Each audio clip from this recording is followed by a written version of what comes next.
Vamos seguir então com o capítulo 2 aí do livro que nós estamos lendo, do Trivium.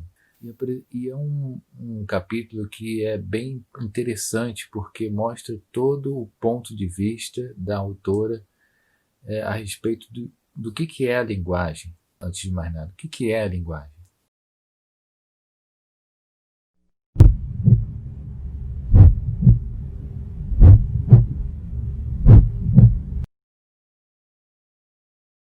Ela acaba deixando transparecer, digamos assim, todo o posicionamento que ela tem em relação a vários assuntos. O que ela quer defender antes de mais nada, qual o posicionamento a respeito de, sei lá, de como descrever o mundo, como descrever o conhecimento. E é exatamente nesse capítulo 2 que você vai ver tudo isso. Enfim, você acaba encontrando toda uma visão de mundo aqui por trás, né? Uma filosofia por trás. Qual seria a filosofia? Bom, atomista, certo? A filosofia de Tomás de Aquino. Antes de mais nada, você vai ver ali uma defesa de um certo realismo a respeito dos conceitos universais, certo? Um realismo moderado. Você vai ver um discurso da teoria do conhecimento, de como que o conhecimento funciona, um pouco tomista também. Você vai ver agora, algumas coisas a gente pode dizer que são acréscimos dela mesmo. Então, por isso que a gente poderia, talvez, na verdade, falar aqui de um certo neotomismo, porque ela acrescenta algumas informações, exatamente supondo aí todo o contexto em que ela vivia, e alguns conhecimentos que já eram da época dela, obviamente. Ela acrescenta algumas informações também para poder falar da retórica, em um dado ponto aqui. Ela precisa ir um pouco para além do raciocínio lógico, raciocínio ontológico, metafísico. Ela vai precisar do aspecto psicológico, exatamente para poder encaixar a questão da retórica, antes de mais nada, certo? Que é uma das artes liberais que ela vai estudar logo depois, né? Ela vai apresentar logo depois. Agora, eu vou dividir aqui em algumas partes para a gente poder ter alguma noção. Eu acho que falar desse capítulo aqui é basicamente apresentar um pouco do tomismo, antes de mais nada. Então vamos tentar conversar um pouquinho sobre esse conteúdo aqui. Primeira coisa que logo chama atenção, tá, gente? É que nesse capítulo ela vem assim desde o basicão do basicão. O início de tudo. Se você se perguntar assim, quem é que tem linguagem? Ela começa logo de cara ali falando que simplesmente o ser humano é que tem linguagem, propriamente dito. Os animais eles não têm uma linguagem, eles fazem certos gritos que são como que expressões de emoções, né? São como que interjeições. No nosso dia a dia a gente tem as interjeições, né? Que a gente xinga, a gente grita, a gente tem essas expressividades que são expressões de emoções, na verdade. Os animais eles têm no máximo aspectos de interjeições, seriam mais ou menos assim. Só o ser humano seria capaz de realmente ter uma linguagem e necessitar de uma linguagem propriamente para se comunicar. E é interessante pensar que ela fala sempre os animais em termos de gritos, que os animais fazem como que gritos entre eles. Existe uma certa transmissão de emoção ali entre eles. Será que a gente também poderia... Será que os animais eles se entendem de alguma forma quando um late para o outro? Claro que eu acho que existe toda a questão da agressividade. Eu acho que um animal sente a agressividade de outro, mesmo quando é de espécies diferentes. Um gato, por exemplo, ele sente a agressividade de um cachorro, né? E, teoricamente eles não falam a mesma língua porque fazem sons diferentes. Mas mesmo assim, lá são de espécie diferente e tal. Mas um parece que entende o outro. E a gente também parece que a gente entende quando um cachorro está agressivo com a gente. Mesmo que a gente não fale nada, tipo, mesmo que o cachorro não fale nada com a gente sabe que está havendo ali um estado de emoção ali por trás.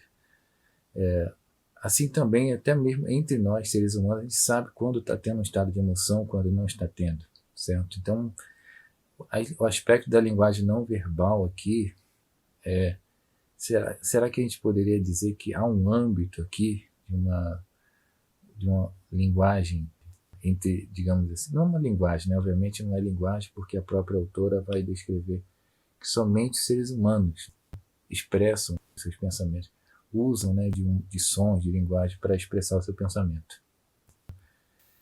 Vamos tentar explicar por que isso acontece? Bom, para a gente entender isso com clareza, vamos tentar apresentar de uma maneira mais prática aqui com um exemplo. Imagine então que você está diante de, sei lá, de uma cadeira na sua frente, ok? O exemplo da cadeira é sempre um exemplo filosófico aí, né? Às vezes ele não é muito perfeito, mas está ali. Já que a cadeira nem está aqui, né? Eu estou diante de um celular. Podia ter botado o exemplo do celular mesmo. Eu estou falando aqui do celular. Vamos falar do celular então, para variar um pouquinho? O celular está aqui na minha frente. Pronto. Tem este celular, ser individual aqui. Pois bem, quando eu estou diante desse celular, o que acontece? Eu capto uma imagem, tá? Através dos meus 5 sentidos. No caso da minha visão, principalmente. Eu capto essa imagem e eu formo uma imagem dentro da minha mente. Ok? Então imagine que se eu fechar o olho, for embora aqui e deixar o celular para lá, eu continuo mantendo uma imagem do meu celular aqui na minha mente. Ok? Essa imagem aqui, ela não é exatamente a mesma coisa do que está lá fora. Tá bom? Você tem a imagem da coisa na sua mente. Essa imagem vai ser chamada pelos medievais de fantasma. Ok? O fantasma, antes de mais nada, é uma imagem na sua mente, tá? Que foi retirada das coisas, tal como foi retirada das coisas. Então você tem que imaginar então o seguinte, que essa imagem que foi retirada das coisas, ela fica na sua cabeça. Você pode até algum dia, sei lá, sonhar com ela, né? A imagem do celular que eu estou aqui na minha cabeça. Eu posso ir embora e eu estou com a imagem aqui na minha mente. Então você forma então essa imagem. E os medievais chamam de fantasma essa imagem. Olha só, fantasma. Aí você fala, fantasma? Porque você vai ver aqui exatamente no texto, né, mais adiante, o termo fantasma sendo usado. Aí você fala, pô, mas fantasma? É porque fantasma exatamente significa imagem, tá? Então é uma imagem, tá? É uma certa projeção aqui na sua mente. Uma imagem, fantasma. Então o fantasma é, antes de mais nada, a imagem do objeto que está dentro da sua mente, tá? E que não é exatamente, não sei se eu poderia dizer se é igual, se é um mero espelho do mundo. Há algumas comparações que o Tomás de Aquino trata nesse sentido. Uma teoria dos fantasmas lá seria uma teoria então das imagens na faculdade da imaginação, tá bom? Agora, beleza, você pegou lá então uma imagem de um celular na sua mente. Agora o que vai acontecer? Esse fantasma, essa imagem, você provavelmente vai ver outros celulares também, né? Você vai ver 1, 2, 3 celulares. Você tem várias imagens de celulares na sua mente. O que vai ali, diante dessas várias imagens, você pode começar a, digamos, pensar não mais na imagem em si, mas ir para um nível um pouquinho mais abstrato, que é você tira as qualidades individuais de cada uma dessas imagens e pensa naquela qualidade que é uma propriedade comum de todos os celulares, tá? E assim você vai para um nível que a gente chama de universal, tá? Você passa a pensar em conceitos. Você fala, para facilitar aqui um pouco a ideia, tá, gente? É como se você estivesse falando aqui do conjunto celular. Eu sei que é meio feio falar isso, porque conjunto é uma noção que foi criada lá no século XIX, XX, então não é muito mista mesmo, mas a gente pode falar aqui da noção de conjunto, tá? Um pouco aqui, né? Porque a noção de universal, o conceito, ainda está um pouco abstrato para a gente, tá longe da nossa realidade. Mas todo mundo acho que conhece, né? Sabe o que significa conjunto. Então você pode imaginar lá que é um conjunto que está na sua mente, tá bom? Uma coisa, então, vamos recapitular. Uma coisa é você ter a cadeira lá fora, a imagem da cadeira, no nível da imaginação, da sensibilidade ali, e outra coisa é você falar do conjunto cadeira. Tá? Esse conjunto cadeira poderia ter um elemento só dentro dele, não tem problema. Não vai deixar de ser conjunto. Isso não tem problema. É como se fosse um conjunto unitário. Repare que é diferente você falar imagem e falar conjunto unitário. É diferente. Tá? Estou falando aqui só para destacar um âmbito aqui um pouco de abstração, tá? Que quando você está falando dos universais, tá bom? Mesmo que você tenha um elemento só, não tem problema. Você está falando de universal ainda, porque você está falando um nível de abstração conceitual, tá bom? Então, pense exatamente nisso. Esse ponto que vai do individual, da imagem individual para o universal. Esse ponto é típico do ser humano. É só o ser humano que consegue, a princípio, ir para além das imagens sensíveis. Os animais vão até aqui. Aqui encerra. Nas imagens sensíveis, nos fantasmas, como eu falei antes, tá? Os animais encerram a sua habilidade, tá bom? Eu poderia dizer até que tem lá uma certa estimativa, porque eles relacionam imagens umas com as outras, tiram algumas deduções simples, assim, imediatas, né? Mas sempre em relação a imagens. Os animais só lidam com imagens. O ser humano é que lida com esse conjunto, conceito universal, conjunto, tá bom? É o ser humano que lida com isso. Os animais não lidam com isso, beleza? Aí, exatamente, uma vez que os animais não lidam com o conceito universal, eles, obviamente, acabam não tendo as mesmas faculdades humanas. Repare o seguinte, que é exatamente pelo fato de você ter feito essa abstração, tá com um conjunto na mente, você fala agora do conjunto celular, e é por causa disso, pelo fato de você ter um conjunto, que você faz perguntas do tipo: o que é isso? Aí alguém vai lá e responde: é celular. Aí você foi lá e associou conjunto celular com a palavra celular, ok?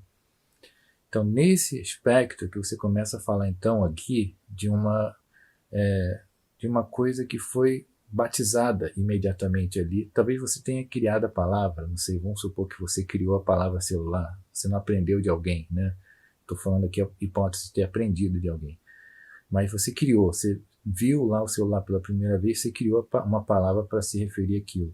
Então você falou celular, né?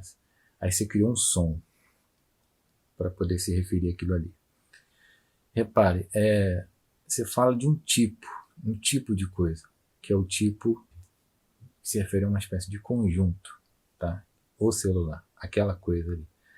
Há muitas coisas que forem parecidas com isso, você vai usar a palavra celular.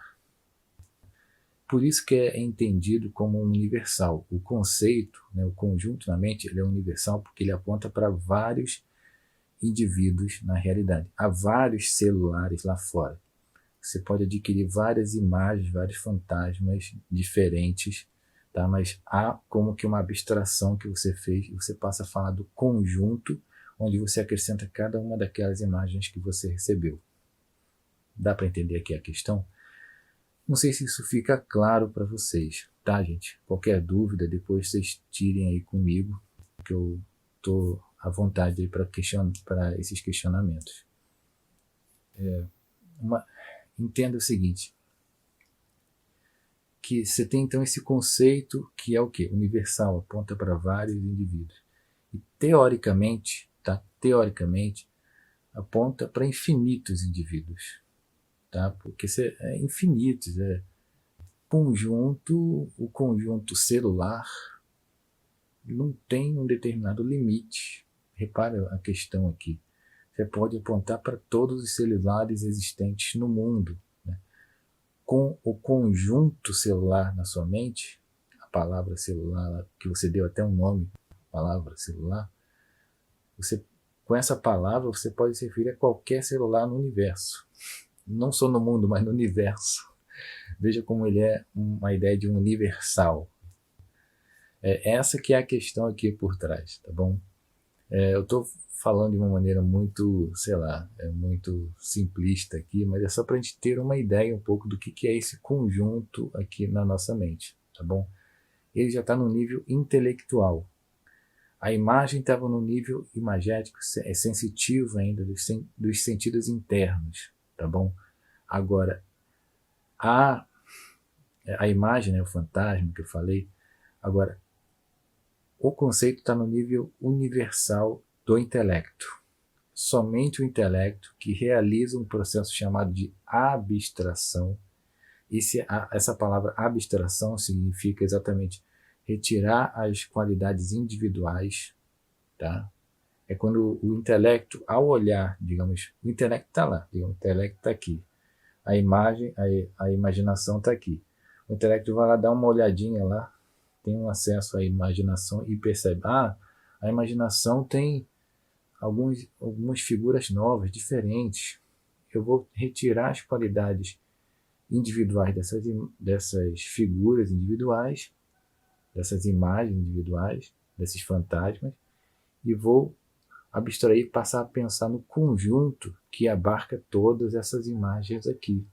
Essa e mais outras, infinitas outras. Então você tem lá o conjunto, né? Conjunto celular que a gente está comentando aqui como exemplo, tá bom? Então é só para a gente ter uma ideia de que essa abstração, esse processo aqui de voltar, ir para uma imagem e você construir um conceito geral, universal, que aponta para vários e que é a base para você nomear, né? Você dá um nome para alguma coisa sempre em termos gerais, universais. Cara, essa habilidade aqui é somente humana, tá? Repare que é universal, realmente aponta para todas as coisas no mundo. Repare como é geralzão mesmo. Conceito celular. O conceito celular. O conjunto celular é mais ou menos relacionado ao conjunto celular. Tá? Pensa mais ou menos aqui nesse sentido. Para facilitar, como eu falei, para facilitar, tá bom? Porque a noção de conjunto é mais próxima da gente, né? Então, quando você fala nesse sentido, você começa a pensar o seguinte: é o ser humano que começa a falar, por exemplo, no universo como um todo. Já parou para pensar sobre isso? É o ser humano que é capaz de pensar no universo como um todo. É o ser humano que começa a pensar sobre a origem do universo, sobre a ideia de que o universo algum dia vai acabar. Sabe? É o ser humano que pensa sobre isso. Não, o animal, ele pensa de uma forma imediata daquilo que está diante dele. Às vezes pode até parecer que ele está tendo uma certa inteligência, uma capacidade racional ali, mas não é exatamente racionalidade, né? Racionalidade pressupõe esse aspecto de abstração pesada que só o ser humano é capaz de fazer. O animal, ele seria capaz de relacionar imagens, tá? Relacionar emoções, sentimentos, e de uma maneira às vezes mais avançada do que o próprio ser humano, tá? Geralmente muito mais avançado do que o ser humano, para ser sincero. O ser humano às vezes fica muito preso a aspectos abstratos e esquece exatamente do aspecto emocional e sensível, né? O animal ele está muito voltado para isso. Então o animal ele se preocupa com aquilo que é imediato para ele ali, né? Ele não fica pensando, ele pode até ter expectativas, porque se adaptou tanto a receber tal coisa que pode ter uma expectativa de continuar recebendo. Mas é uma questão de hábito das sensibilidades, sabe? Tem toda uma questão assim. Muita coisa que é atribuída como uma certa inteligência dos animais não é uma inteligência propriamente dita, mas seria como que uma capacidade aí de relacionar imagens sensitivas ainda. De alguma forma você poderia descrever dessa maneira. Só o ser humano seria capaz de realizar noções mais abstratas que envolvem universais, conceitos universais, e até mais abstratos ainda que envolvem relações matemáticas e tudo mais. Só o ser humano é capaz de fazer isso. É só o ser humano que é capaz de ficar se perguntando de onde eu vim, para onde eu vou, né? E assim de uma maneira muito geralzão, abstrata mesmo. Um animal não vai ter exatamente a mesma estrutura cognitiva que a gente, certo? Então é nesse sentido que você já vai ver então aí por que ela separa isso com clareza. Mas vale aqui um destaque para uma coisa. Quando a gente fala de algo abstrato, repara que a gente fez uma abstração. O conceito, o conjunto é uma noção abstrata. O conceito, e assim como o intelecto em geral, é tratado, gente, na história da filosofia, como o aspecto humano que seria relacionado ao âmbito espiritual. Tá? Isso é importante aqui para a gente entender a necessidade da linguagem, antes de mais nada. Por quê? Se o intelecto é relacionado ao âmbito espiritual, você precisa de um condutor material que transmita o conceito que estava de um intelecto para o outro. Precisa de um condutor que passe a mensagem, digamos assim, comunique. Às vezes ele fala da ideia de comunicar. O ser humano é que tem uma certa necessidade de comunicar. E por isso mesmo criou a linguagem. Porque ele tem um âmbito muito abstrato e o outro, né, tem simplesmente outro âmbito muito abstrato. Tem que haver uma comunicação entre eles. E essa comunicação, né, entre duas mentes imateriais, por assim dizer, espirituais, vai acontecer através de uma coisa física, material, que seria, no caso, um som ou, no caso, uma escrita, uma parte de uma tinta, né, um símbolo, né, qualquer, que vai ligar digamos, um espírito ao outro, tá bom? Quando a gente fala de espírito aqui, gente, existe toda uma questão por trás disso, tá bom? Quando a gente fala de espírito na história da filosofia em geral, a gente não está fazendo muitas relações aqui com questões religiosas. Depois isso pode ser associado também a questões religiosas, mas não é o ponto principal aqui. Veja que, por exemplo, Hegel, né, ele fala de fenomenologia do espírito. Às vezes, até o próprio Kant usa a palavra espírito, e isso é relativamente comum. O próprio Descartes usa a palavra espírito. A palavra espírito não tem assim conotação religiosa, tá bom? Ela tem uma conotação epistemológica, em senso de, não, tem uma conotação ontológica, na verdade, né?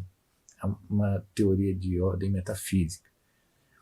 É porque desde Aristóteles, lá no De Anima, o Aristóteles ele teria provado, tá bom, que o intelecto não é composto de matéria, tá? Não tem matéria.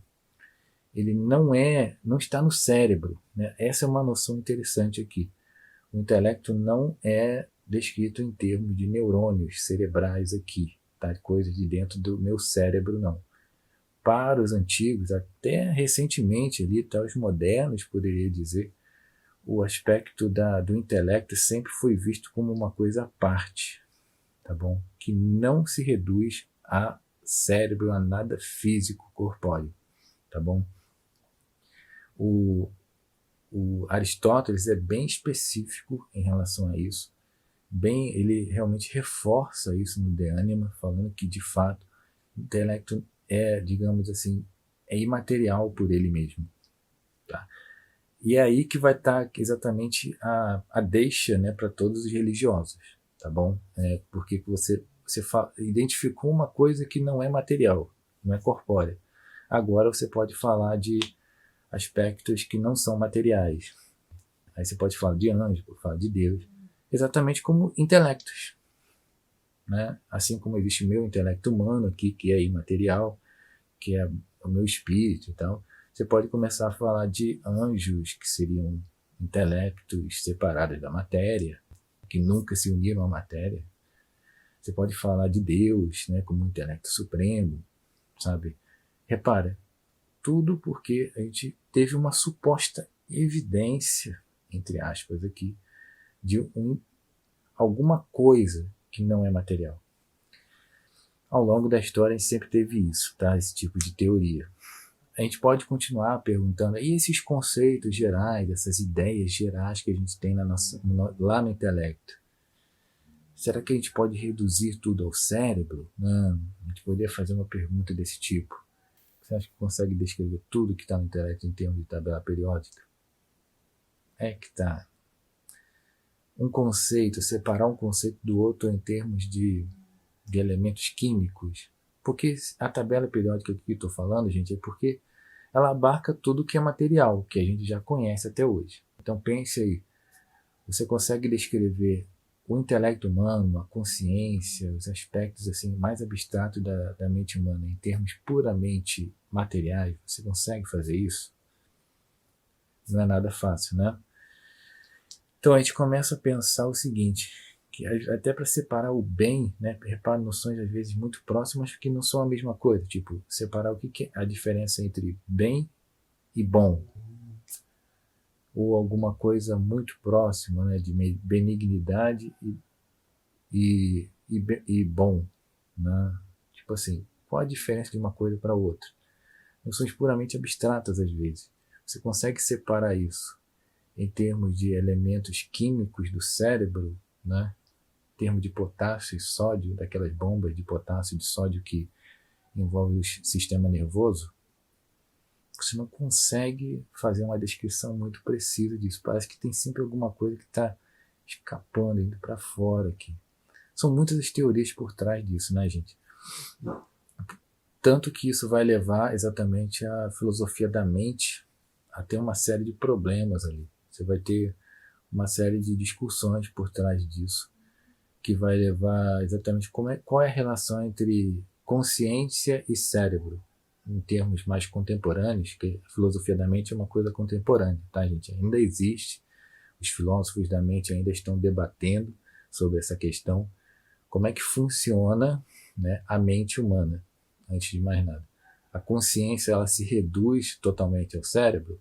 Alguns filósofos querem defender que sim, não, a gente tem um jeito de reduzir tudo ao cérebro. Aí tem toda umas teorias funcionalistas, umas teorias realmente materialistas, fortes, certo? Você tem lá umas teorias nesse sentido, tá? Mas não é assim geral, né? Você tem umas teorias lá, por exemplo, de dualismo de propriedade, né? O David Chalmers tem um posicionamento assim, né? Um filósofo da mente, que você não pode reduzir tudo que é da consciência ao cérebro. Não? Então, isso cria uma série de debates, até mesmo em termos contemporâneos, tá bom? A consciência, ela é ainda a coisa menos conhecida, né? A coisa que está dentro de nós é aquilo que a gente menos conhece, a consciência humana. Tá? É mais ou menos nessa questão que está exatamente a base de muitos dos aspectos religiosos, que alguns dualistas de substância atualmente vão ser mais de uma linha um pouco mais religiosa, né, que realmente admite uma ideia de um tipo como se fosse separado, né, a mente tivesse aspectos substanciais separados em relação ao cérebro. Então se tem lá assim uma série de defesas, mesmo atuais, né, ainda tem alguns filósofos aí que tendem a um aspecto desse tipo.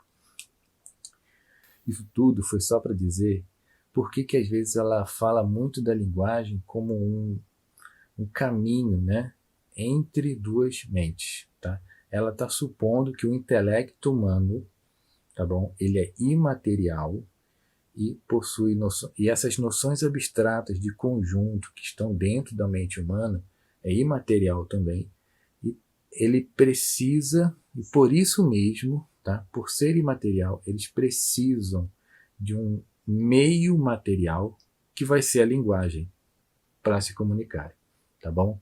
É nesse aspecto que a gente tem que entender então que a linguagem, ela é antes de mais nada humana, é um aspecto humano.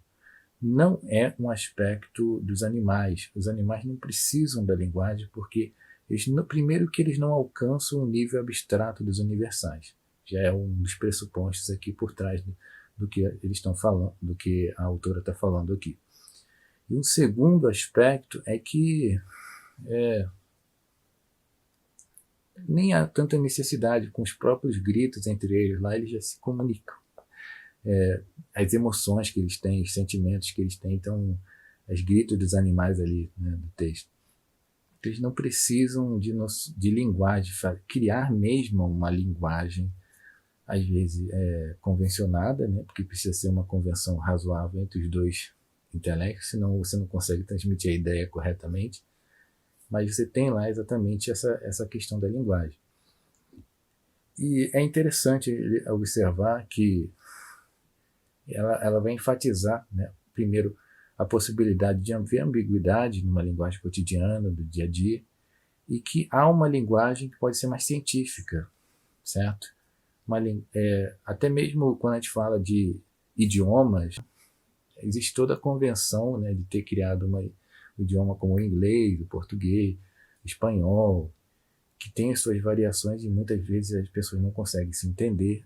Geralmente ninguém consegue se entender direito, porque tem tanta língua que é específica, mas ela vai destacar também o aspecto de que a ciência ela precisou de algumas linguagens que são um pouco mais universais.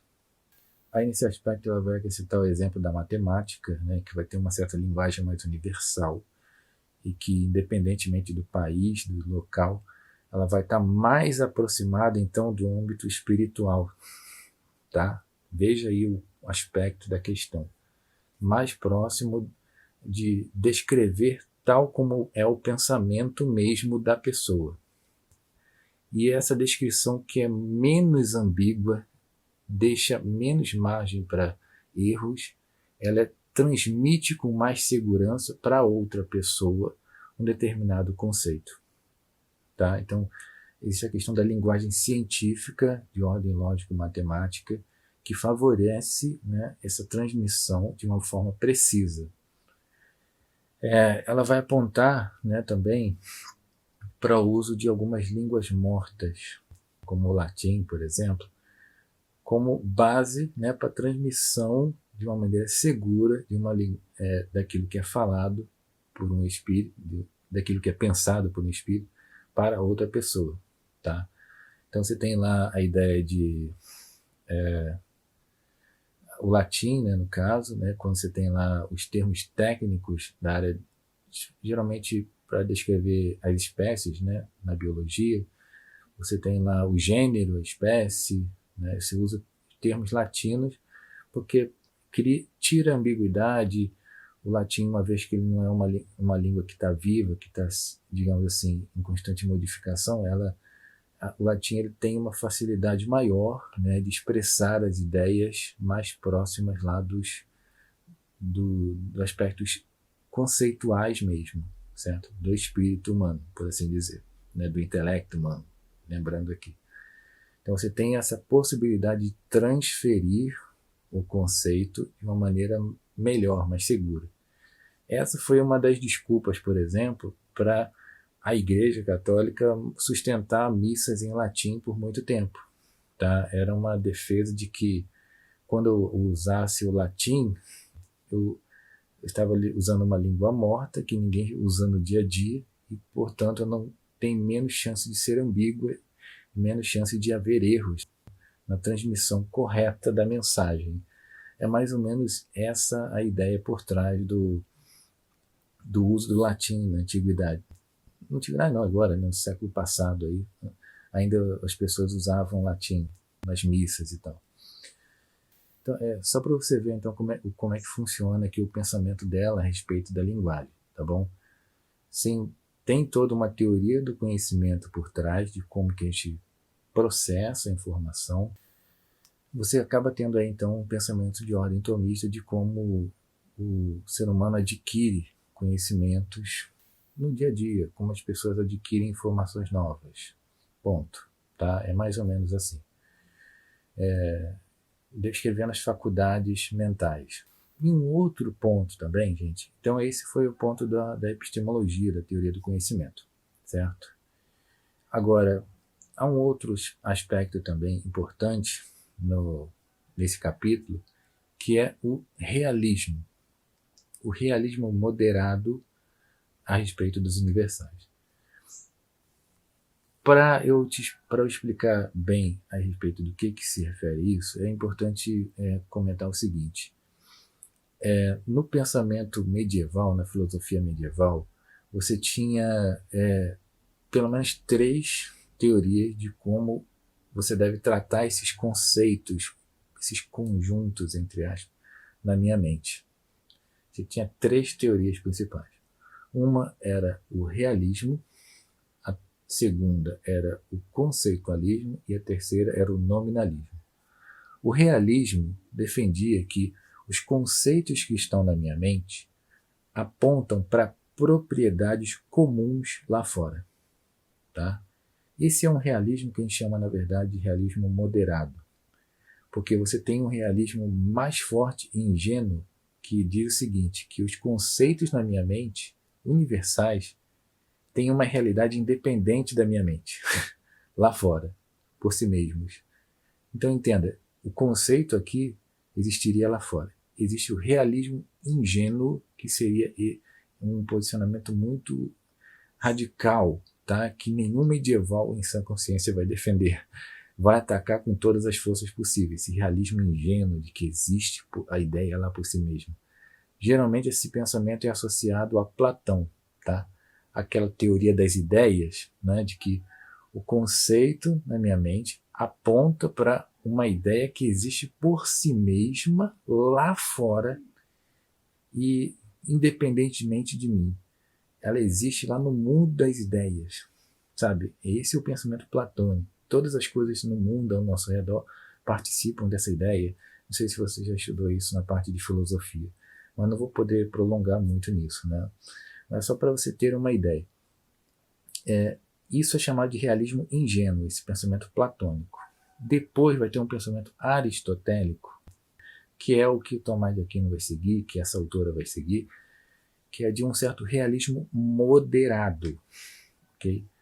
Que você aquilo que você conceitua na sua mente aponta para algo de real na realidade, tá? Mas algo de real não está existindo independentemente, existe as noções gerais por si mesmas lá, não. São propriedades de indivíduos, tá? Pensa dessa maneira.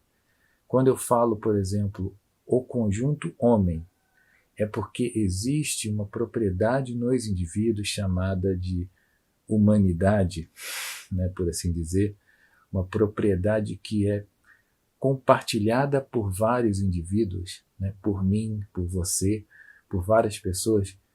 Essa propriedade humanidade é compartilhada e por isso mesmo, por você identificar essa propriedade ali, é que você é capaz de conceituar a respeito dela. Tá? Então você tem uma relação conceito na mente que aponta para a propriedade comum que vários indivíduos têm. Você lembra que o universal aponta, é um que aponta para vários indivíduos? É exatamente esse o sentido. Tá? Então você está apontando para uma propriedade comum que está nesses diversos indivíduos. E essa propriedade comum que está em vários indivíduos, né, poderia ser a cor, sei lá, quando você fala, por exemplo, a cor branco, o conceito branco. Você está apontando lá para branco ali na frente, vários brancos, né, várias coisas brancas, a meia branca, o papel branco, a cor, quando você fala da cor azul, o objeto azul, ou outra coisa azul, a outra coisa azul, o céu azul, você vai apontando para propriedades que estão nos indivíduos. Esse é o aspecto aqui, às vezes, que você vai acabar percebendo uma certa tendência da autora de reforçar que essas propriedades estão nos indivíduos. Toma cuidado para não apontar que elas existem por si.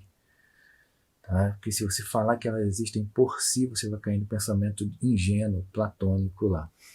Existem nas coisas, beleza? É o que a gente chama aí de realismo moderado.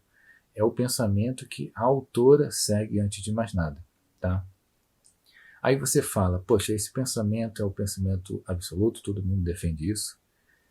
Aí é que tá. Eu diria que, num nível talvez científico hoje, há uma certa tendência para se defender algo desse tipo. De você realmente, quando você fala, por exemplo, de água, ou H2O, ou alguma coisa assim, você está realmente querendo falar de propriedades de coisas lá fora. Não simplesmente de uma coisa meramente mental, né? Mas alguns autores podem propor que se trata de algo meramente mental, de classificação, de organização da sua cabeça. E esses indivíduos que vão defender, por exemplo, que não, esses conceitos gerais que estão na sua cabeça não apontam para nada lá fora, não. Esses indivíduos que falam uma coisa desse tipo vão ser chamados de conceitualistas. Na filosofia medieval você tinha pensamento de Abelardo. Você tem lá uma ideia de um conceito, tá, na sua mente, que é um mero conceito. O universal, na verdade, é um mero conceito. Então você tem uma ideia então lá de que o universal é um mero conceito que te ajuda a organizar as coisas lá fora, classificar, descrever as coisas, mas não aponta para propriedades mesmas que estão lá fora. Esse é o pensamento conceitualista. É só para a gente então entender o seguinte, que existe essa possível defesa, tá? Que é diferente da defesa da autora em questão aí. Pode ser que alguns filósofos queiram defender, por exemplo, que os conceitos servem só para organizar o mundo, não é que esteja apontando para as coisas lá fora. E há um terceiro posicionamento, além do conceitualismo, né? Realismo, conceitualismo e o nominalismo que faltou. Nominalismo, gente, é um posicionamento um pouquinho mais complexo para se entender. Mas pensa o seguinte, será que eu conseguiria, através da minha linguagem, expressar os conceitos exatamente, sabe, de uma maneira precisa, o mais próximo dos conceitos, que basta apenas usar a minha linguagem e pronto, acabou? Sabe? Eu vou reduzir tudo que é conceitual à linguagem e eu simplesmente uso apenas a minha linguagem para descrever as coisas. Será que eu realmente sou capaz de fazer isso? Eles vão realizar alguns trabalhos muito da área de lógica, tá? Eu vejo assim uma tendência entre os lógicos de haver uma defesa de um certo nominalismo, né? Exatamente por conta disso, né? De uma certa redução de aspectos conceituais a meros aspectos linguísticos. Okay? Então você tem essa possibilidade de você fazer uma defesa assim. Não que você esteja, como pode dizer, há uma versão também do nominalismo, que é uma versão um pouco ingênua do nominalismo, que eu poderia dizer, que não é muito voltada para a lógica em si, mas quando alguém defende, por exemplo, que os universais são apenas sons que saem pela minha boca, flatus votis. Essa é uma versão meio inocente da noção de nominalismo propriamente. O nominalismo aí foi bem reduzido a uma versão meio hilária ali, meio para o pessoal rir, na verdade, porque aquela versão ali de nominalismo é a mais ingênua possível. Não é esse o pensamento dos nominalistas em geral. Os nominalistas têm um pensamento um pouquinho mais avançado e mais complexo, no sentido de que você consegue descrever na linguagem, consegue produzir uma linguagem formal que expresse os conceitos e por isso mesmo você não precise, e é por isso mesmo você passe a falar dos conceitos em termos puramente dessa linguagem padronizada, ok? Há então uma tendência aí de alguns nominalistas serem assim. E você vai falar que não, os universais então não vão ser nem sequer conceitos, vão ser essa linguagem padronizada que você conseguiu construir e que expressa exatamente o que se tinha na mente. É como se fosse a linguagem científica que eu acabei de falar ali, né? A linguagem precisa, exata, né? Que não tem ambiguidade, expressa os conceitos exatamente. Então é nesse ponto que você começa a ver então aí a defesa de um nominalismo. Então, um nominalismo um pouco mais rigoroso, um pouco mais lógico, propriamente falando. Esse seria mais ou menos o posicionamento de Ockham e de alguns filósofos. Algumas pessoas associam Flatus Votis a Ockham, mas isso está incorreto, tá, gente? Ockham não defendia o Flatus Votis. Flatus Votis é uma expressão de um outro autor e que estava em outro contexto, tá bom? Se eu me lembrar aqui quem é, depois eu coloco aí no vídeo, mas não tem nada a ver. Há um filósofo chamado Guilherme de Ockham que defendeu, então, esse tipo de nominalismo. Você tem lá um conceitualismo de Abelardo, um nominalismo de Ockham e um realismo lá de Tomás de Aquino, de João Duns Scotus, né, que é um realismo moderado. Você tem também aquele realismo ingênuo de Platão. Então, repara que havia uma disputa entre vários filósofos a respeito de como deve ser tratado os conceitos universais, qual deveria ser o melhor tratamento para as noções universais, esses conceitos, esses conjuntos que estão na mente. Então a gente começa a pensar que esse conjunto, entre aspas aqui, né, que eles não tinham a noção de conjunto, os medievais não tinham essa noção. Então essa disputa entre vários filósofos aí é que vai ser chamada de querela dos universais, né? Querela, é uma palavra meio diferente, né? Querela significa exatamente desacordo, disputa. Uma disputa, tá, a respeito dos universais. Querela dos universais. É um problema filosófico do período da Idade Média. Okay? Você vê a autora aqui reforçando o aspecto da querela dos universais. Assim, por quê? Ela reforça que os conceitos, às vezes você vê esse discurso, às vezes nas entrelinhas ali da maneira dela se expressar, uma busca por uma defesa de um realismo moderado, né, que é a defesa ali típica de Tomás de Aquino e de Duns Scotus. Então você tem lá um posicionamento, ela assume, tá, quando ela faz esse texto aqui, ela assume, e também todo o livro em geral, pelo que eu observo, ela assume o posicionamento do realismo moderado. Tá bom? Ela vai estar sempre assumindo isso. Então ela vai defender, por exemplo, que os conceitos universais estão apontando para essências, por exemplo. Essência é exatamente essa ideia de uma propriedade comum que é compartilhada por vários indivíduos e por isso mesmo muitas das vezes é associada à ideia de espécie, né? Porque homem, né? Humanidade, homem, ser homem é uma coisa da espécie, não do indivíduo. Né? Você tem Sócrates, Platão, indivíduos. E eles têm em comum lá o fato de ser homem. A espécie é algo comum. Eles têm ali uma propriedade que os identifica como sendo homens, certo? Da propriedade comum entre eles. E essa propriedade existe mesmo neles.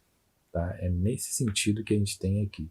Quem é conceitualista, não. Quem é conceitualista vai falar, não são propriedades deles, são simplesmente algumas classificações que a gente faz com a nossa cabeça, mas não é que estejam lá fora mesmo, sabe? Exatamente assim.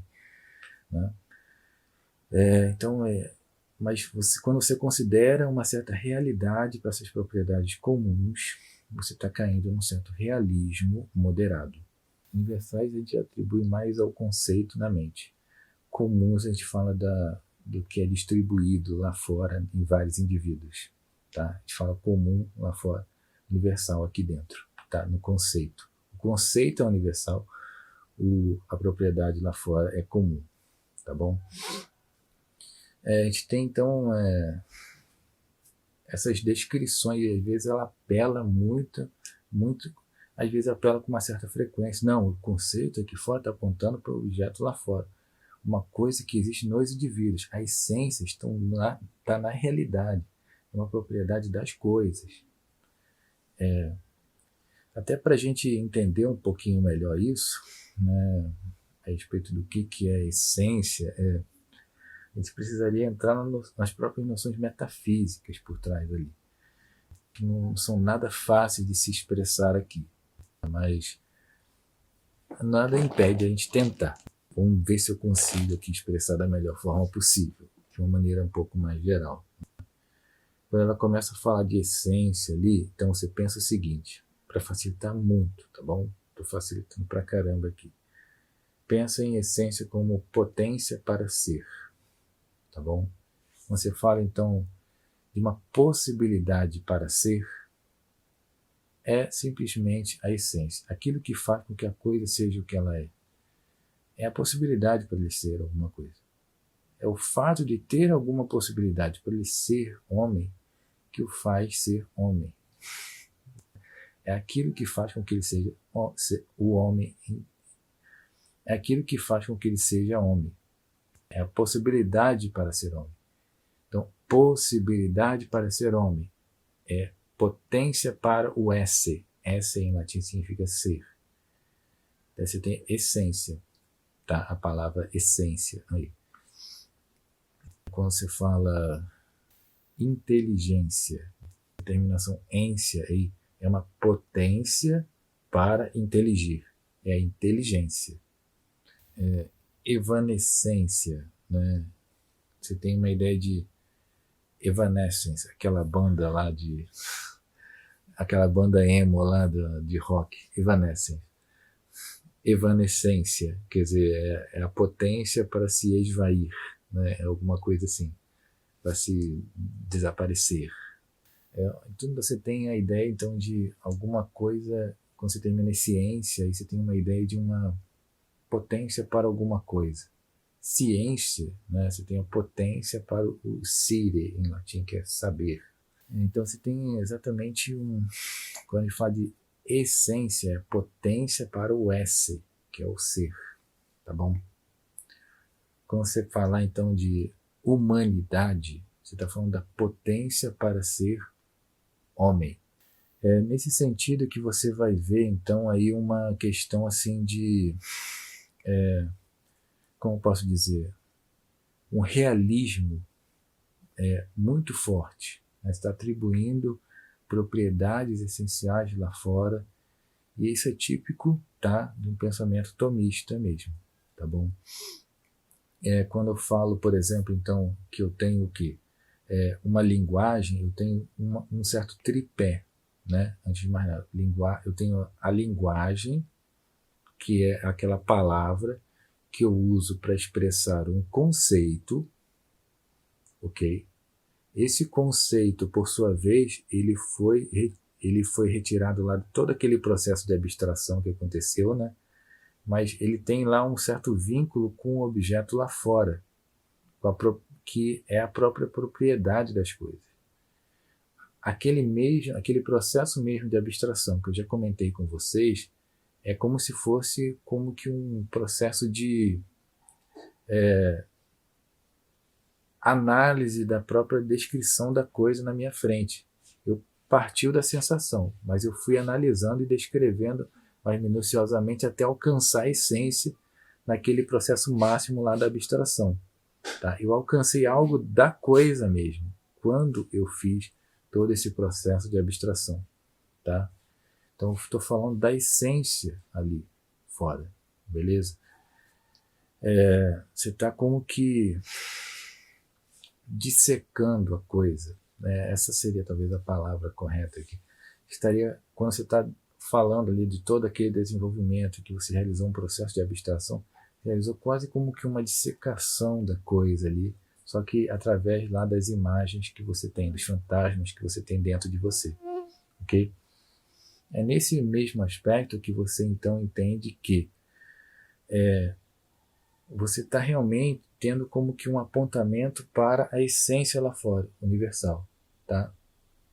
Então é a espécie que está nas coisas, a essência que está lá fora. Então você tem esse tripé: palavra, som emitido, escrito, que muitas das vezes pode ser convencionado. O ideal é que seja convencionado de uma forma que não seja ambígua, para que possa transmitir melhor para o conceito para um outro intelecto. Tá? Então você tem a palavra, mas essa palavra ela sempre representa um conceito universal, e que esse conceito universal vai estar apontando com uma certa intencionalidade. Eis aí uma outra palavra, intencionalidade, que vem lá do período medieval e que foi aproveitada, né, pelo Russell na Idade Moderna, na Idade Contemporânea, na verdade. Edmund Russell, na fenomenologia dele, ele usou a ideia de intencionalidade ali, ok? Então você tem lá intencionalidade que aponta para a essência lá fora, ok? Então veja, há um certo tripé. Nome, tipo, vamos supor aqui, um nome qualquer. Cachorro, esse é um nome, pronto. O som, aqui que eu falei, som e o escrito, pronto, cachorro. Está apontando para um conjunto abstrato na minha mente, ou conceito, que é chamado de conceito universal. E esse, por sua vez, está apontando para uma essência lá fora da cachorridade, por assim dizer, aquilo que faz com que o cachorro seja cachorro, né? A essência está lá fora. É isso que está por trás aqui do pensamento dela a respeito da linguagem, tá bom? É esse tripé que é de origem aristotélica mesmo, tá bom? Vem desde Aristóteles, e Tomás de Aquino vai assumir esse posicionamento, e aqui ela está reafirmando esse posicionamento. Aí você fala, todo mundo segue isso? Não, tá? Como eu acabei de dizer, talvez alguns, por exemplo, como conceitualistas, simplesmente assumam só até aqui, só até o conceito. Outros vão ficar simplesmente tentando reforçar a coisa para que a coisa fique só na linguagem, vão ser os nominalistas. Está dando para entender aqui a questão? Pode ser que dependa então do autor que você segue, da maneira como você segue, você pode mudar um pouco a vertente, mas a princípio, o posicionamento que a própria autora que segue é um posicionamento de um realista moderado, tá bom? Que assume que a linguagem aponta para o conceito e que o conceito aponta para uma essência lá fora, tá? Uma propriedade comum, entenda a essência dessa maneira, tá bom? Uma propriedade comum que representa uma certa potência ali dos objetos, externos à mente, independentes da mente. Nesse contexto, também vale comentar sobre as categorias de Aristóteles, que também são comentadas aqui no texto, né, da irmã Miriam. Vamos tentar pensar nelas aqui bem rapidamente, tá, de uma maneira objetiva. O Aristóteles ele separava 10 categorias para descrever o mundo, descrever as coisas que acontecem ao nosso redor. O que acontece? Para a gente entender melhor isso, né? Por quê, né? Em que está se baseando essa noção de categorias? A grande questão é o seguinte, gente. Para conhecer alguma coisa sobre o mundo, o que os antigos faziam? Pensa aqui comigo. Bom, a primeira coisa que você poderia imaginar é o seguinte, eles se questionavam sobre o mundo, né? Faziam perguntas sobre o mundo. E é nesse sentido que a gente começa a pensar um pouco das categorias aqui. Ela tem um pouco a ver a respeito das perguntas que a gente pode fazer a respeito das coisas que a gente está experimentando ao nosso redor, né, que a gente está vendo ao nosso redor. Que tipo de perguntas você pode fazer? Bom, quando você olha para um objeto pela primeira vez, você poderia simplesmente perguntar o que é isso? Né? Talvez seja a primeira pergunta que você poderia fazer. Você nunca viu esse objeto, a primeira vez que você vê um determinado objeto. Bom, na primeira vez você vai lá e pergunta o que é? E quando você responde essa pergunta, o que é, você está dando a resposta aí pela forma da coisa, certo? Se você responde, isso é uma caneta, isso é um lápis, está falando da forma da coisa, que muitas das vezes é associada exatamente à ideia da essência também, né? Mas vamos pensar, isso é uma planta, isso é um cachorro, alguma coisa assim, isso é uma pedra, isso é uma montanha. Quando você faz uma resposta desse tipo, você dá uma resposta desse tipo, você está respondendo com a causa formal, o que Aristóteles chamava de causa formal, ou a forma da coisa. A resposta da pergunta o que é, então, é o quê? A forma, certo? Só que o que Aristóteles tinha um pensamento de que as substâncias ao nosso redor eram compostas por essa forma, né, o que é a coisa, mas também pela matéria. E quando você quer perguntar pela matéria de alguma coisa, que tipo de pergunta você faz? Você simplesmente pergunta de que é feito, certo? De que é feito isso? E quando você responde essa pergunta de que é feito, você tem exatamente lá matéria, né? É feito de ouro, é feito de plástico, né? E assim por diante. Você tem a forma, certo? Cadeira, e a matéria, né? Plástico, alguma coisa assim.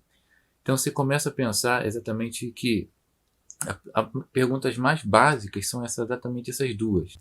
O que é e de que é feito. Depois você pode perguntar também para que serve. Você vai estar lá perguntando pela finalidade da coisa. Então, aí no caso Aristóteles chama de causa final, certo? Você também pode perguntar de onde veio isso, de onde se originou isso, o que produziu isso. Pergunta mais pela origem da coisa, o que originou, né, essa coisa. Essa pergunta, a resposta para essa pergunta vai ser exatamente a causa eficiente. Digamos, uma cadeira foi causada lá, né, teve como causa eficiente a fábrica, não sei, alguma coisa assim, ou um artesão que produziu ela, né? Então, a causa eficiente é quem originou lá a coisa. E a causa final que eu acabei de falar é a finalidade, né? Para que ela serve? Para sentar a cadeira, né, no caso aí. Então você repare que quando a gente responde essas perguntas, as 4 causas de Aristóteles, causa formal, causa material, causa final e causa eficiente, quando a gente responde essas perguntas, é como se a gente estivesse adquirindo algum conhecimento a respeito do mundo, tá bom? É uma das formas de você entender lá as 4 causas de Aristóteles. Quando você responde o que é e de que é feito, você está dando uma resposta a respeito da substância da coisa, tá? Repare, hoje em dia, quando você pergunta qual é a substância desse objeto, a primeira coisa que vem na sua cabeça talvez seja a matéria, de que ela é feita. Mas no período mais antigo, aristotélico lá, né, você tinha uma resposta um pouco mais completa. Né? Você diria que não é só a matéria, mas também o que faz parte da substância desse objeto é a própria estrutura formal ali que constitui, né, por assim dizer, ela como sendo uma cadeira. A resposta, né, para o que é e a resposta para de que é feito são respostas muito mais fundamentais a respeito de qualquer objeto, a ponto de, por exemplo, a resposta continuar sendo válida enquanto o objeto existir. Tá? Enquanto ele existir, enquanto a cadeira existir ali na sua frente, você vai poder dar a mesma resposta. Ah, isso é a cadeira, isso é feito de plástico. Tá? Então você pode... Repare que enquanto a coisa existir, o tempo inteiro da existência dela, você poderá dar a mesma resposta. Por isso a gente costuma atribuir um caráter assim, mais fundamental, de imutável, que não muda. Enquanto o objeto existir, você está atribuindo essas características para o objeto. Ok? Tanto a característica da forma quanto a característica da matéria. Agora você começa a pensar o seguinte: existem algumas características que não são substanciais. Elas podem mudar ao longo da existência desse objeto. Por exemplo, você pode mudar a cor desse objeto. Tinha uma cor branca, passou a ser azul, passou a ser verde. Quando você mudou de cor, você mudou uma qualidade da coisa. Repare, essa qualidade vai ser considerado aí como uma coisa que pode ser passageira. A cor pode ser passageira. E enquanto a coisa existir, considere todo o período de existência que a coisa existiu ali, ela pode alterar as cores em vários momentos, certo? Mas ela não pode alterar o quê? Ela não pode alterar que ela seja uma cadeira e que ela tenha aquela matéria. A princípio não poderia mudar.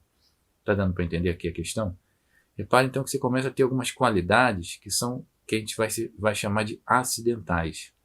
Então tem a primeira, as mais importantes ali, matéria e forma, como representando a categoria da substância, tá bom? Antes de mais nada, que é uma categoria só. a categoria da substância. Depois você vai começar a falar de 9 categorias, que vão ser as categorias dos acidentes. Esse tipo de qualidade, repare, ela pode mudar enquanto a coisa existir. Se ela pode mudar, então ela é um mero acidente, uma mera ocorrência. Ocorreu de ser assim, né? A palavra acidente aponta exatamente para uma ideia assim de algo que aconteceu de ser assim, ok? A palavra substância não. A palavra substância traz uma ideia de substar, né? Algo que estar abaixo, substar, que serve como que base, sustentação, né? Então a ideia de uma substância implica uma coisa que está na sustentação. Então, imagina lá uma coisa meio que na sustentação, que é a substância, e você começa a supor algumas qualidades que você vai atribuindo a essa substância, tá? Ao longo de um determinado tempo. Essas qualidades que podem mudar. Essas qualidades que podem mudar são os acidentes, ok? Portanto, a gente tem aí então as 10 categorias de Aristóteles, que serviriam como que para mapear as características das coisas ao nosso redor, tá? De cada objeto ao nosso redor. É como se fosse uma coisa para ajudar na organização do conhecimento. Pensa nas categorias dessa maneira, né? Algo que ajuda na organização. Então você tem lá, primeira categoria, substância, depois quantidade, qualidade, lugar, tempo, relação, posição, hábito, ação, paixão. Não precisa ser necessariamente nessa ordem. O que é importante nesse aspecto, gente, é marcar então o seguinte, que a substância, a categoria da substância, é a única categoria que representa as características que não podem mudar no objeto enquanto o objeto existir. Mas as outras 9 categorias, que eu acabei de citar para vocês, tirando a substância, né, as outras 9, elas são categorias que podem mudar enquanto o objeto existir. Que correu de ser assim, mas poderia não ser dessa maneira. É uma coisa meio contingente, né? Até mesmo passageira, em certo sentido. Poderia não ter sido daquela maneira exatamente ali que aconteceu. Porque a cadeira não precisava estar exatamente nesse lugar, a cadeira não precisava ter exatamente esse tempo de vida, a cadeira não, de existência, né, no caso aqui, vida, a cadeira não tem vida. Mas você poderia imaginar a cadeira de uma outra cor, de um outro tamanho. Repara que são todas características, são só características que poderiam ser diferentes das que são, tá? Então, enquanto o objeto existir, ela teria a mesma característica lá substancial. Mas quando se trata de características acidentais, elas podem mudar ao longo do tempo, ok? Ou poderiam ter sido outras. Imagina assim.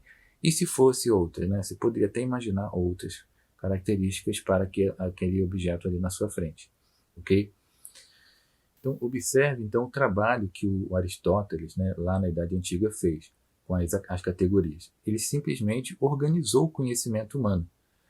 Todas as perguntas humanas, ele tentou o máximo de perguntas possível para o período, principalmente, né? Todas as perguntas principais, digamos assim, elas estão ali dentro, tá? Elas se encaixam de alguma forma em alguma das 10 categorias.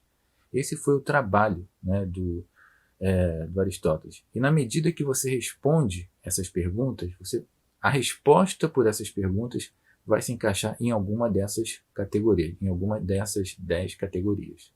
Okay?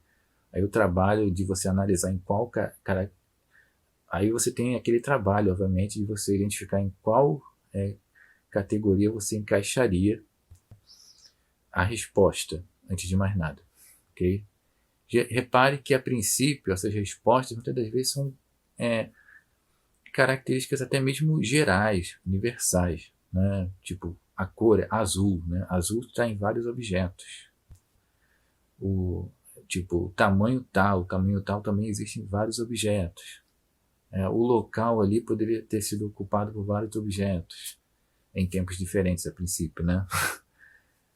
Então você pode imaginar assim que são muitas características gerais a respeito dos objetos, que você acaba atribuindo de uma maneira geral, ou são características então que permanecem no objeto enquanto ele existir, ou que mudam enquanto eles existirem. Nesse sentido, você começa a pensar, pô, são características muito gerais, né? Tudo geral, só tem noção geral aí o tempo inteiro. Você falou de espécie e gênero antes, de essência, você falou de essência, você falou de ser, né? O ser homem. Mas, professor, onde que ficam os indivíduos nessa história toda? Você poderia também ter essa pergunta aqui. E é uma pergunta bem importante. Na verdade, é uma pergunta importantíssima, porque aparentemente as coisas ao nosso redor são individuais também. Repare que é uma coisa muito engraçada quando a gente fala dos indivíduos, porque quando você olha para qualquer objeto ao nosso redor, a princípio, a gente não consegue apresentar uma característica que seja só deste objeto, unicamente, sabe? E que não existe em nenhum outro lugar no universo. Tenta fazer esse exercício, faz esse esforço aí, pega um objeto qualquer ao seu redor aí e diz, olha só, tenta encontrar uma característica que só é deste objeto e não existe em mais nenhum outro lugar. Pensa aí que não tem nem como existir em outro lugar, sabe? Não é nem sequer possível existir em outro lugar. Só existe ali. Nem sequer é possível que outro objeto tenha. Sabe? Há uma característica realmente deste único indivíduo na sua frente. Você consegue pensar nisso? É aí que surge toda a questão. Tenta imaginar aí. Você olha para uma cadeira qualquer e diz, olha só, essa cadeira aqui ela tem a cor azul. Mas espera aí, azul é uma característica geral, está em vários objetos. Azul você já elimina. Depois você olha, poxa, tem esse tamanho, mas o tamanho também poderia ter, várias outras cadeiras poderiam ter o mesmo tamanho que ela, né? E isso acontece na prática. Às vezes poderia falar, mas é a figura, né? Tipo essa figura aqui, tridimensional dela e tal, assim. Não, vários objetos poderiam ter exatamente aquela figura tridimensional, exatamente daquele jeitinho. Você começa a observar que é difícil, não sei se você consegue ver essa dificuldade aqui, é difícil você identificar uma característica que seja somente desta coisa na sua frente. Você tem uma certa intuição, uma certa noção, mais ou menos abstrata aqui, de uma ideia de um indivíduo na sua frente, que é um indivíduo ali, a coisa é um indivíduo, mas tenta dar uma característica que seja só dele, só dela. Será que existe isso? Que nem sequer outro objeto poderia, nem sequer vir a ter? Porque para ajudar, para servir de base para você sempre, quando você olhar para a coisa, você vê, isso aqui é um indivíduo. Um indivíduo, aquela outra coisa é um outro indivíduo, aquela outra coisa é um outro indivíduo. Indivíduo A, indivíduo B, indivíduo C, indivíduo D. Você observa então que você pode. O que você faz para separar os indivíduos? Não é tão fácil se dar essa resposta.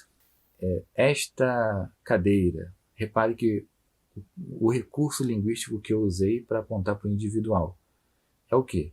É esta cadeira. Esta, sim, o demonstrativo, o pronome demonstrativo, esta, isto, este, são pronomes assim que, sei lá, não tem muito sentido se você não apontar, né? Você tem que ter um certo apontamento. Você poderia talvez propor uma coisa um pouco mais profunda, como o Aristóteles ali, Aristóteles e o Tomás de Aquino, principalmente, né? Vai propor a ideia de que a matéria que está ocupando aquele volume ali, no espaço e no tempo ali, a matéria, essa matéria, ela é a base para que a gente possa apontar para a coisa. E uma vez que você pode apontar lá, imagina um objeto qualquer aqui, né? E eu estou tendo a possibilidade de apontar porque tem uma matéria que está ocupando 3 dimensões. É nesse sentido que você vai ter uma ideia de que a matéria é que vai servir de princípio de individuação, okay? Na medida que ela ocupa lá as 3 dimensões lá, dadas por uma determinada figura. A figura pode ser outra, as formas podem ser outra, a quantidade pode até ser outra, mas quando você aponta, você tem uma ideia de uma matéria assinalada, que você assinala, ou uma designada, que você designa, né, aponta lá para o objeto. Nesse sentido que você começa a ter alguma noção do que é um individual, porque é isso que a gente acaba fazendo no nosso dia a dia. Quando você fala de isto, aquilo, Por isso que eu estou falando aqui do designado, assinalar, né? Há uma matéria que está sendo assinalada, que está sendo designada. Quando você fala este, esta, tá? É nesse sentido que o Tomás de Aquino vai entender que a matéria assinalada é o princípio de individuação. Está dando para entender? Em um dado ponto aí ela vai comentar que a matéria é o princípio de individuação. É com base nela que nós individuamos as coisas, tá bom? Não sei se ficou claro aqui a nossa reflexão, mas é para exatamente mostrar para você que é difícil dar resposta a respeito do individual, tá? Aí você fala, Paulo, mas professor, a gente também tem aí o caso, né, dos nomes próprios. A gente tem nome próprio que aponta para o individual, não tem? Aí é que tá. Tem, mas não ajuda muito, né? Se você falar Sócrates, está se referindo a quem? Tá falando do filósofo ou está falando daquele jogador de futebol? Né? Poderia ser um, poderia ser o outro. É nesse sentido que você começa a pensar aí, peraí. Então quer dizer que nomes próprios não estão apontando para indivíduo? Eles auxiliam e dão uma etiqueta a mais, lá uma informação a mais, que está querendo se referir a uma determinada pessoa e tal.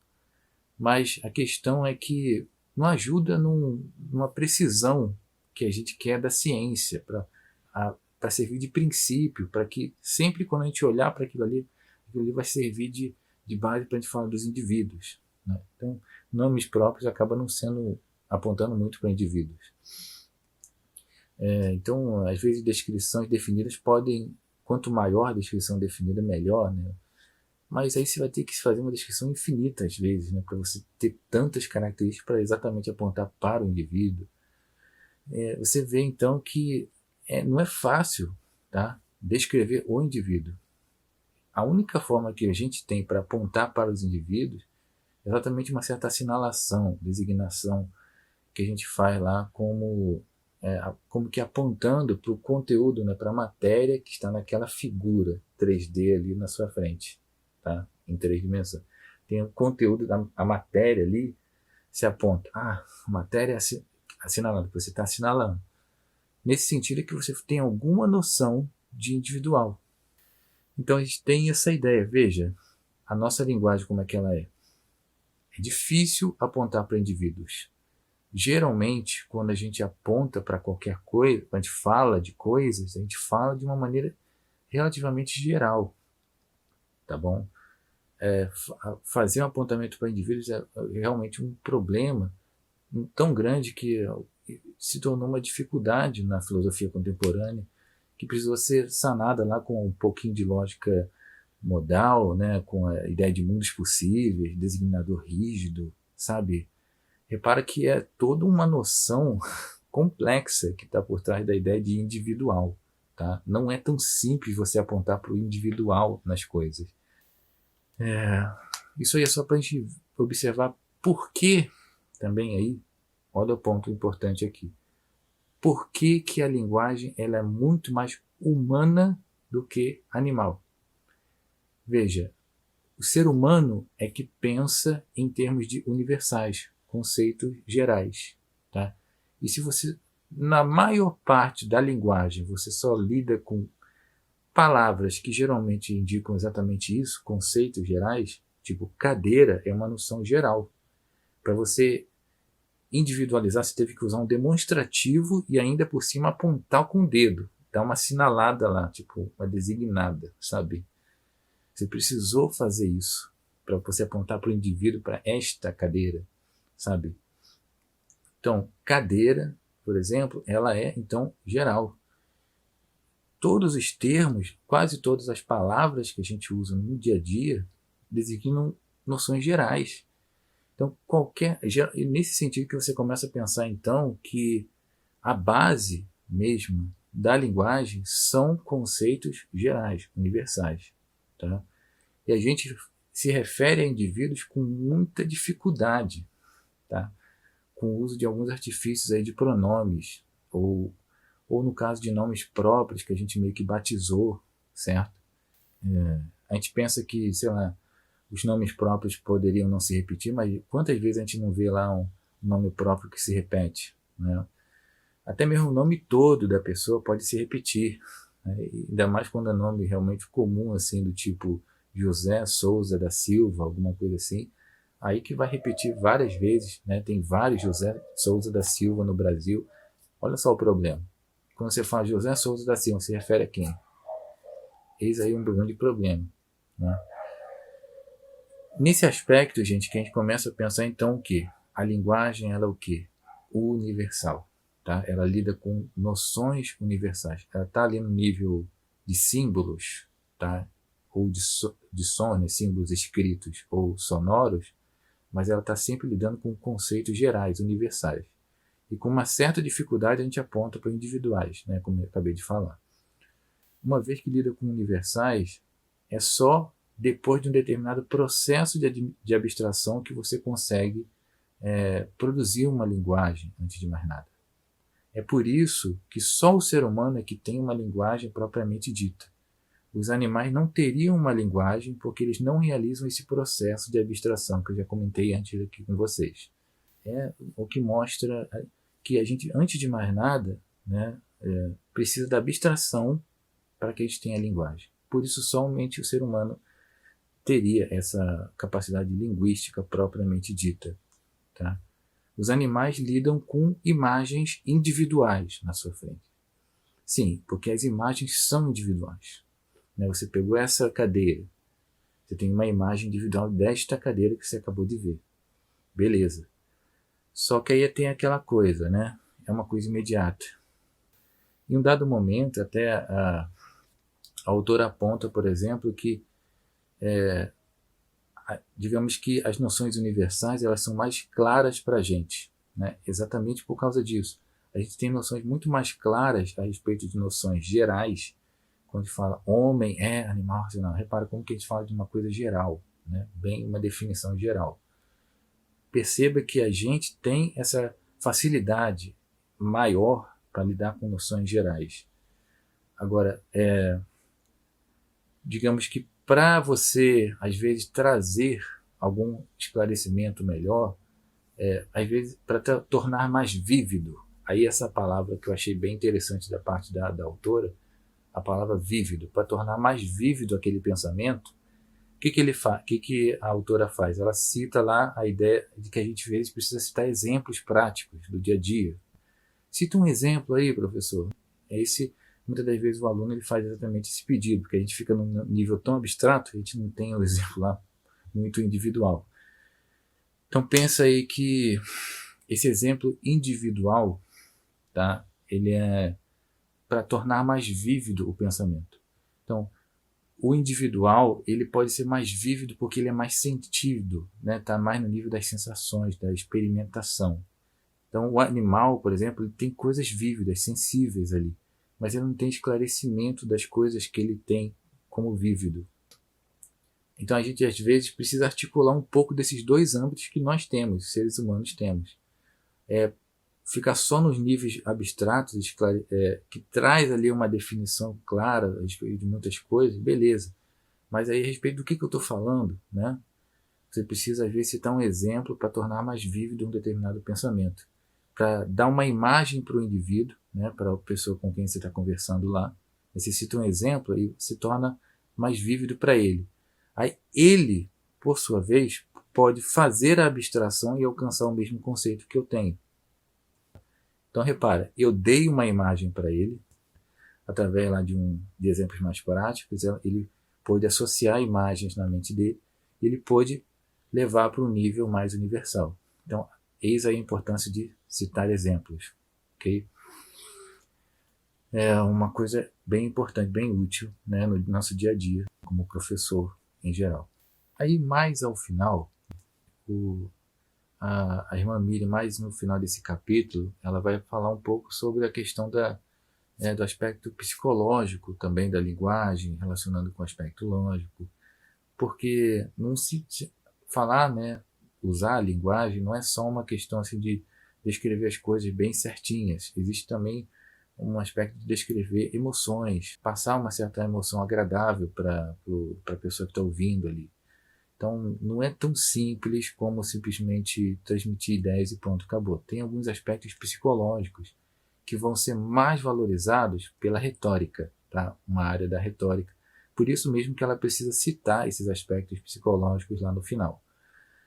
Quando ela apresenta, por exemplo, lá, né, que você tem um aspecto da conotação de uma palavra e uma denotação. Né?